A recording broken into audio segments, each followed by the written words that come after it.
کہ دیکھیے ڈیفینس کرتے رہیے گا تو زندگی گزر جائے گی ڈیفینس کرتے کرتے، پوری زندگی صرف ہو جائے گی، ہر مسجد میں کوئی نہ کوئی شیولنگ پیدا ہوتا رہے گا، ہر مسجد کے نیچے کوئی نہ کوئی مندر ڈھونڈتے رہیں گے۔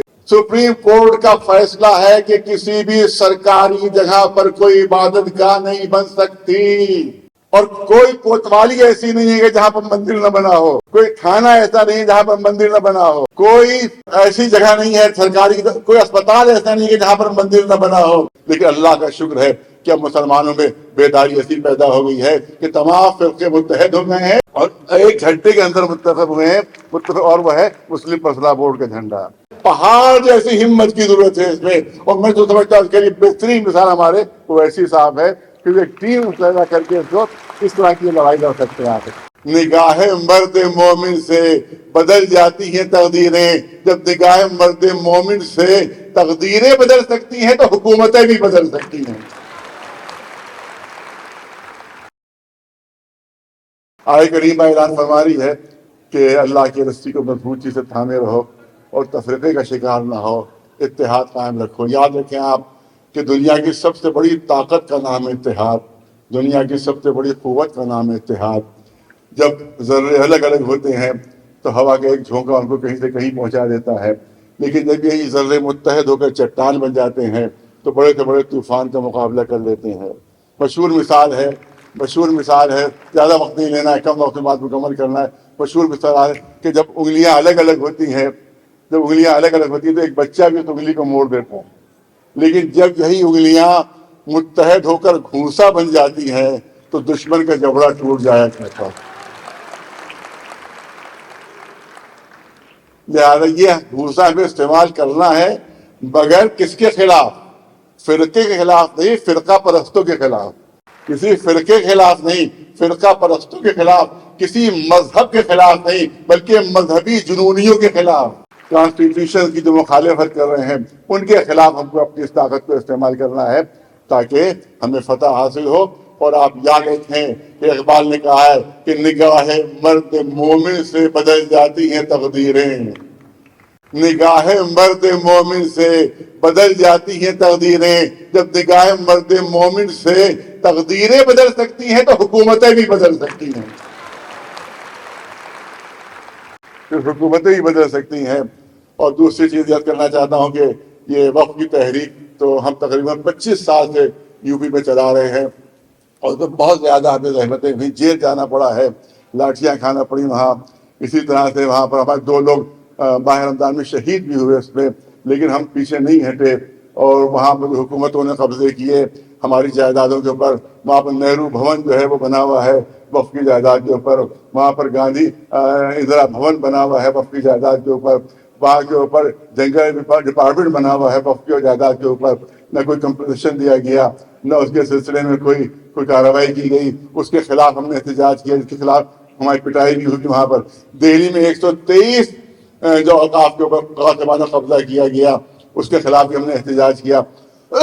تو احتجاج ہمارا شروع سے جاری ہے، لیکن اللہ کا شکر ہے کہ اب مسلمانوں میں بیداری ایسی پیدا ہو گئی ہے کہ تمام فرقے متحد ہو گئے ہیں اور ایک جھنڈے کے اندر متفق ہوئے ہیں، اور وہ ہے مسلم فلاح بورڈ کا جھنڈا۔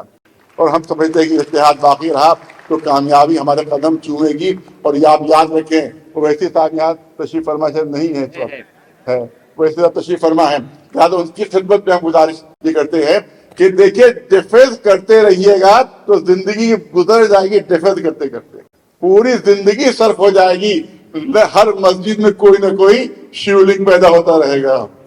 کہاں تک لڑیے گا؟ ہر مسجد کے نیچے کوئی نہ کوئی مندر ڈھونڈتے رہیں گے۔ یہ بھی عجیب چیز ہے۔ اب ظاہر ہے کہ ہلکا سے اشارہ ہی کرنا ہے کہ ہر جگہ ان کو ہر فوارے میں شیولنگ مل جاتا ہے ان کو۔ جب بھی کوئی فوارہ بنے گا تو کچھ نہ کچھ شباہت تو پیدا ہی ہو جاتی ہے۔ لہذا ہم تو سمجھتے ہیں کہ اگر یہ وہاں وائٹ ہاؤس بھی جائیں گے تو وہاں کے فوارے تو دیکھ کر بھی کہیں گے تو یہ تو شیولنگ ہے، تو ہمارا مندر ہے۔ لہٰذا یہ عجیب مشکل ہے کہ صاحب ہر جگہ ان کو شیولنگ دکھائی دے جاتا ہے، تو کب تک لڑتے رہیں گے؟ کب تک ڈیفینس کرتے رہیں گے؟ میں نے کہا مضبوط وکیلوں کی ضرورت ہے، مضبوط۔ سپریم کورٹ کا فیصلہ ہے کہ کسی بھی سرکاری جگہ پر کوئی عبادت گاہ نہیں بن سکتی، اور کوئی کوتوالی ایسی نہیں ہے کہ جہاں پر مندر نہ بنا ہو، کوئی تھانہ ایسا نہیں ہے جہاں پر مندر نہ بنا ہو، کوئی ایسی جگہ نہیں ہے سرکاری، کوئی اسپتال ایسا نہیں ہے کہ جہاں پر مندر نہ بنا ہو، کوئی اس طرح کی سرکاری زمین ایسی نہیں ہے کہ جہاں پر مندر نہ بنا ہو۔ اس مندر کے خلاف نہیں جانا ہے ہمیں، ورنہ فوراً فساد پیدا کر دیا جائے گا۔ ہمیں ہائی کورٹ میں اس لیے جانا ہے کہ اس مندر کے برابر ہمیں ایک مسجد کی بھی دکھا دی جائے، ایک گرودوارے کی جگہ بھی ملے، اور ایک کسی ہر مذہب کے جتنے لوگ ہیں ان سب کو وہاں پر دکھا دی جائے۔ اس کے لیے اگر ہمارے وکیل تیار ہو تو انشاءاللہ یہاں کے عمر جو آگے ہیں انشاءاللہ وہ پیچھے ہو جائیں گے۔ دیکھیے جیت کا طریقہ ہی ہوتا ہے کہ بہت سے فرنٹ کھول دیے جائیں، تو جب اور فرنٹ کھولے جائیں گے تو یاد رکھیے کہ طاقت بڑھ جائے گی، جو آج حملہ آور ہے وہ سب انشاءاللہ ڈیفینسو ہو جائیں گے، اپنے کو بچانے میں لگ جائیں گے۔ لہٰذا جس کے لیے مگر پہاڑ جیسی ہمت کی ضرورت ہے اس میں، اور میں تو سمجھتا ہوں اس کے لیے بہترین مثال ہمارے اویسی صاحب ہے کہ ایک ٹیم پیدا کر کے اس طرح کی لڑائی لڑ سکتے ہیں۔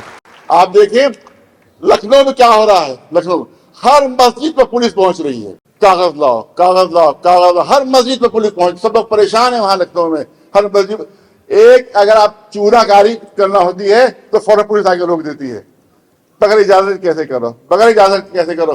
آپ یاد رکھیے 500 سے زیادہ مندر دیکھتے دیکھتے میرے 5-10 سال کے اندر بنے۔ اس کے لیے بھی کورٹ جانا ہمارا ہوگا کہ ہم جا کے کورٹ سے کہیں، وہ حکومت سے سوال کرے کہ 25 سال کے اندر جتنے نئے مندر بنے وہ سب کی لسٹ پیش کی جائے، اور اس کے بعد بتایا جائے کہ وہ کس لیے بنے ہیں، کیسے بنے ہیں، کس زمین پہ بنے ہیں اور کس کی اجازت سے بنے۔ میں مثال پیش کرنا چاہتا ہوں، بالکل سامنے ایک مثال، ہمارا ایک راستہ جاتا ہے تالکٹوری کربلا، اس میں تقریباً ہر ہفتے 10 دن بعد ہمیں گزرنا ہوتا ہے۔ مثال پیش کر رہا ہوں کہ ثبوت میرے پاس موجود ہیں، وہاں پہ ایک بنیے کی دکان تھی، بنیے کی دکان تھی 20 سال پہلے، بنیے کی دکان تھی، وہ بنیا مکھیاں وہاں مارا کرتا تھا اور کوئی خریدار نہیں ہوا کرتا تھا۔ ایک دن جا کر دیکھا تو مندر بنا ہوا ہے، اور مندر کے اوپر لاکھوں شردھالو اور لاکھوں کی آمدنی، آخر ہم سے مسجدوں کا کاغذ مانگا جا رہا ہے، وہاں جا کر کاغذ تو نہیں مانگتے کہ تمہاری پنیے کی دکان جو ہے مندر میں کیسے بدل گئی۔ اس سلسلے میں ہمیں قانونی فرنٹ کھولنا پڑیں گے، تب کہیں جا کر ہمارے پر تھوڑا سا دباؤ کم ہوگا، ورنہ ڈیفینس کرتے کرتے پوری زندگی گزر جائے گی، ہر مسجد میں کوئی نہ کوئی جگہ تلاش کر لیں گے ایسی، اور اس کے بعد ہم اس کے لیے لڑتے ہی رہیں گے۔ لہٰذا اگر آپ اس پہ دو فرنٹ کھولیں تاکہ جو حملہ آور ہے وہ خود ڈیفینسو ہو جائے، اس لیے ہماری ضرورت ہے، اس میں اویسی صاحب کی بہت زیادہ ضرورت ہے اس میں کہ ایک قانونی کمیٹی تیار کریں جو اس سلسلے کے مقدمے لڑے، مگر اس میں پہاڑوں سے زیادہ مضبوطی کی ضرورت ہے اس میں، کیونکہ دباؤ بہت زیادہ آئے گا، اور انشاءاللہ یہ فرنٹ اگر آگے بڑھا تو انشاءاللہ ہمیں کامیابی مل جائے گی، یہ کامیابی مل کے رہے گی۔ آپ توجہ رکھیں جو کرنا چاہتا ہوں، آپ دیکھیں کہ ہمارے یہاں کہا گیا کہ یہ غریبوں کی مدد ہوگی، ہم اس لیے وقف لے رہے ہیں۔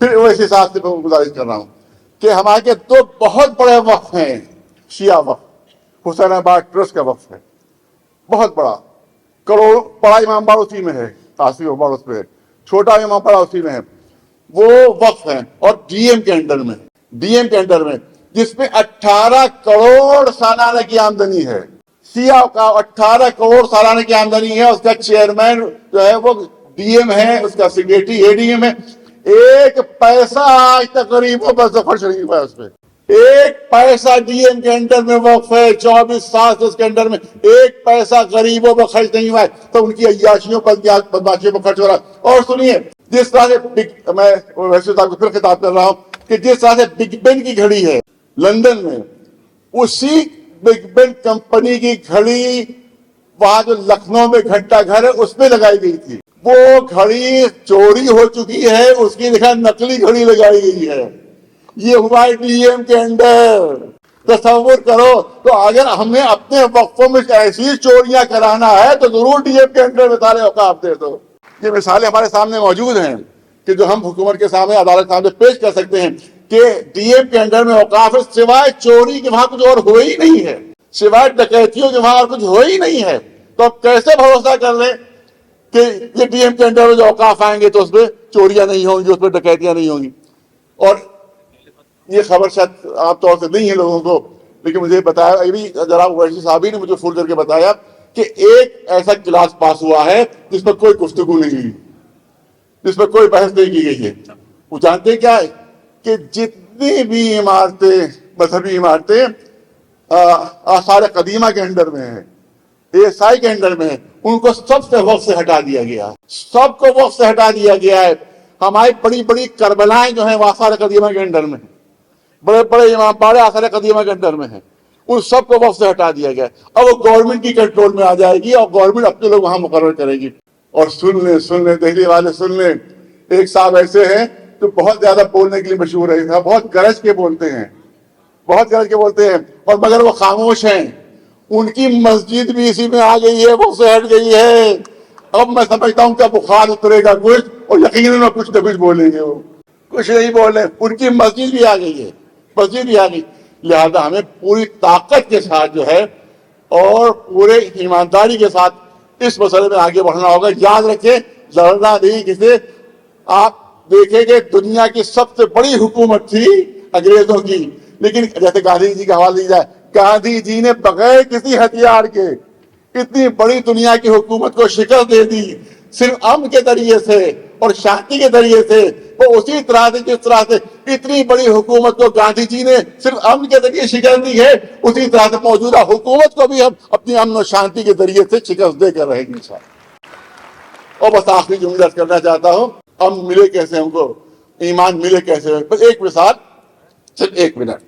حضور، یہ میں نے بمبئی میں واقعہ پیش کیا تھا، آج یہاں پر آخری کلام پیش کر رہا ہوں کہ حضور سرور کائنات محمد مصطفیٰ صلی اللہ علیہ وسلم تشریف لے جا رہے تھے اپنے اصحاب کرام کے ساتھ۔ ایک شخص آتا ہے، وہ کہتا ہے کہ مسلمان کے رسول، میں مسلمان ہونا چاہتا ہوں، مگر مجھے کوئی معجزہ دکھا دیجیے، مجھے کوئی میریکل دکھا دیجیے، میں مسلمان ہو جاؤں گا۔ رسول نے فرمایا کہ مکر تو نہیں جاؤ گے؟ کہ نہیں، میں اپنی بات پر قائم رہوں گا۔ روایت کہتی ہے کہ رسول اللہ تشریف فرمائے، سامنے ایک ندی بہ رہی تھی، بہت تیز رفتار دھار سے ندی بہ رہی تھی۔ ندی کے اس طرف ایک پہاڑی تھی، جس پر چٹان۔ دیکھنے والوں نے منظر دیکھا کہ رسول اللہ نے اس چٹان کو اشارہ کیا۔ رسول اللہ ندی کے اس طرف ہیں، وہ پہاڑی ندی کے اس طرف ہے، اور چٹان بھی اس طرف ہے۔ رسول اللہ نے اشارہ فرمایا، جیسے ہی رسول نے اشارہ کیا، وہ چٹان اپنی جگہ سے کھسکی، اپنی جگہ سے اس نے حرکت کی۔ وہ چٹان حرکت کرتی کرتی ندی کے کنارے آ گئی۔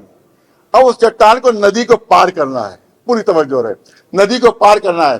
لوگوں نے منظر دیکھا، وہ بھاری چٹان دھارے کو کاٹتی ہوئی رسول کے قدموں میں آ گئی۔ جیسے اس شخص نے یہ منظر دیکھا، فوراً اس نے کہا اشہد ان لا الہ الا اللہ واشہد ان محمد رسول اللہ، فوراً کلمہ پڑھ لیا۔ پھر رسول نے اشارہ فرمایا، دوبارہ وہ چٹان اسی طرح دریا کو کاٹتی ہوئی اور پھر اپنی یہاں پر پہنچ گئی۔ یہ پتھر کی بے جان چٹان ہم مسلمانوں کو کوئی سبق دے رہی ہے، کوئی درس دے رہی ہے۔ بہت توجہ، آخری جملے، کوئی درس دے رہی ہے۔ جب یہ پتھر کی بھاری چٹان دریا کے اوپر آئی تھی تو دو نتیجے ہو سکتے تھے، کہ یا تو دھارے میں بہہ جاتی، اتنی ہلکی ہو جاتی کہ دھارے میں بہہ جائے، یا اتنی بھاری ہو جاتی کہ ڈوب جائے۔ توجہ رہے، یا تو اتنی ہلکی ہو جاتی کہ دھارے میں بہہ جائے، یا اتنی بھاری ہو جاتی ڈوب جائے، مگر نہ اتنی ہلکی ہوئی کہ دھارا بہا کے لے جائے، نہ اتنی بھاری ہوئی کہ ڈوب جائے۔ اس پتھر کی چٹان نے ہمیں سبق دیا ہے کہ اگر رسول اللہ کے اشاروں پر چلو گے تو نہ کوئی طوفان تمہیں بہا کر لے جا سکتا ہے، نہ کبھی تم غرق ہو سکتے ہو، مگر یہ کہ صحیح مومن سچے مانتے بن جاؤ، انشاءاللہ کامیابی تمہاری ہوگی۔ وآخر دعوانا الحمدللہ۔